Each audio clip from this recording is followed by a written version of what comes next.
ICC at impeachment ang magpapatahimik sa mga Duterte.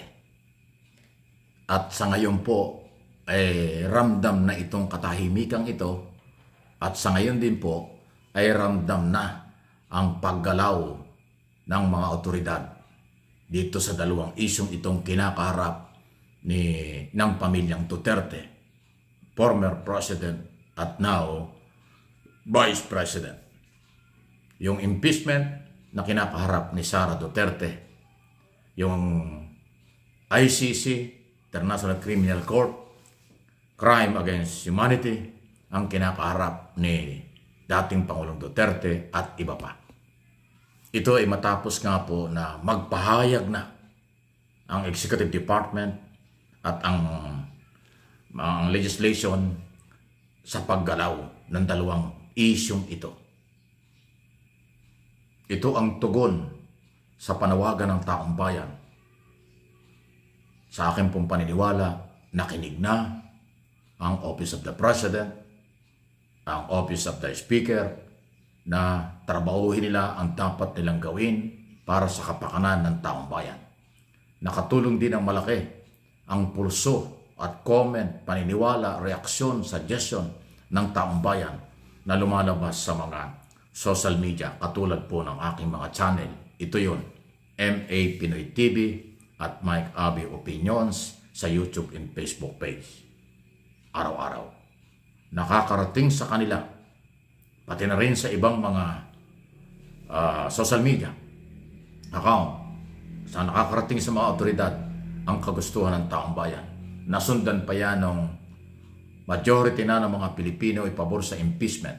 Doon sa survey na 41% pabor sa impeachment ni Sara Duterte, 35 lang ang tumutol at 19% ay undecided.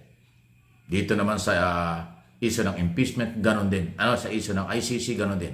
Mas nakakarami ang pabor kasi buhay na buhay ang mga kamag-anak ng 30,000 biktima ng crime against humanity, human rights violation, sa nakaraang administrasyon.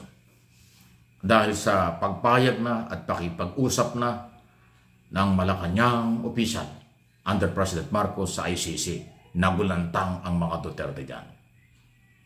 Pag-usod ng signature para makuha ang enough number para ma-impeach si Sara, naramdaman ni Vice President Duterte yan. Galit ng taong bayan sa kanila, ramdam na. Kaya kung nyo mapapansin, nabawasan yung mga press conference ni Sara Duterte na puro batikos, nabawasan din yung mga statement at press conference din ni Duterte. Katunayan, pinakauling statement niya ay nagpakumbaba na siya at nananawagan pa na sana daw maging fair o parehas ang eleksyon. Ibig sabihin, ramdam na ng mga Duterte ang galit ng taong bayan, ang galaw ng administrasyon ni Pangulong Marcos at galit na rin ni Pangulong Marcos at ng mga iba pang kaalyado ng pamahalaan. Dahil alam ng mga Duterte na majority ng mga local official, hindi lang congressman, pati mga gobernador, mayor ng city at municipality, nagdeklara ng suporta kay Pangulong Marcos. Iniwan na siya. Pinakahuli yan sa Visayas region. Lahat ng gobernador halos nagdeklara ng suporta dun sa Cebu na magpunta ang Pangulo. Malaki ang epekto niyan sa mga Duterte. Kung nyo mapapansin, isa pa, inamin na ni Sara Duterte, hindi siya mag-i-endorso ng kandidato dahil baka daw matalo. So ramdam niya, hindi maganda ang kanyang image. Ramdam niya, galit ang mga botanteng Pilipino sa kanya dahil sa kanyang hindi may paliwanag na confidential at intelligence span sa aking opinion at analysis. Yung sinasabi niyang hindi siya mag-endorso dahil baka hindi manalo. Kasi nga, hindi na siya asset para makakuha ng maraming boto ang kandidato. Mukhang pabigat na. Baka ramdam na ni Sara yun. Bakit niya sasabihin in public na hindi na siya mag-endorso dahil baka matalo? Kasi meron siyang accountability doon sa perang hinahanap ng mga politiko at ng taong bayan dahil yan ay people's money tungkol sa 612 million confidential at intelligence fund sa Office of the Vice President at Department of Education ang hawak niya. So ramdam na po ng mga Duterte ang galit ng taong bayan. Hindi na may pagtanggol ng kanilang mga vlogger. Kasi yung mga vlogger na identify ng mga fake news at mapanira sa gobyerno, iniimbestigahan na rin ng Kongreso. So yung kanilang mga amo, nasira na sa taong bayan. Ang tagapagtanggol nila ng mga vloggers, iniimbestigahan na rin. Lahat sila dumadaan na ho sa pag-imbestiga at pananagutin kung kinakailangan.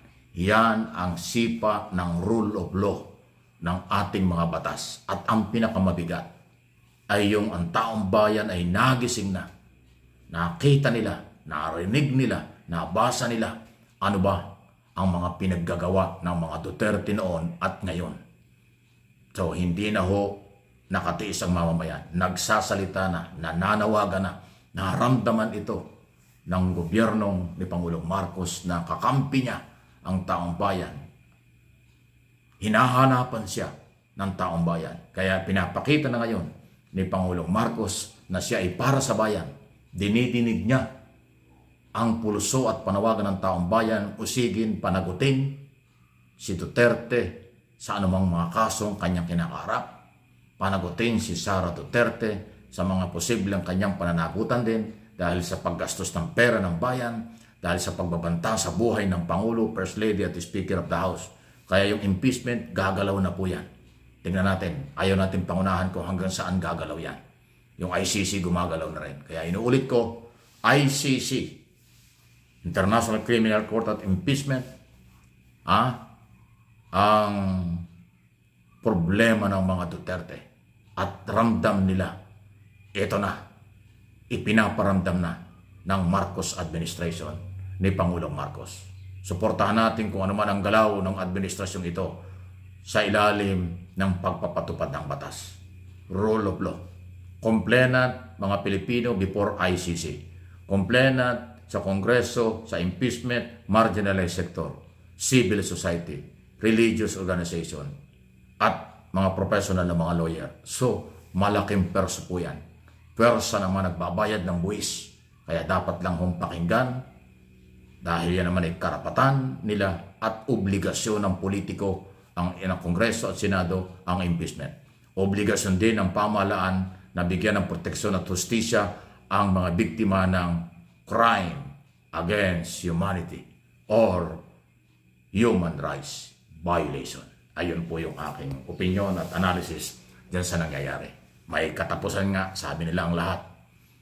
Napuno na ang salok, kinalos na, at ginagawa't ipinararamdam na ng administrasyon under President Bongbong Marcos Jr. Any comment, reaksyon, malaya po kayo. Please like and share ng video para makarating po sa lahat ng Pilipino para magising na sila at manindigan at manatiling sumuporta, magmalasakit dito sa ating bayan.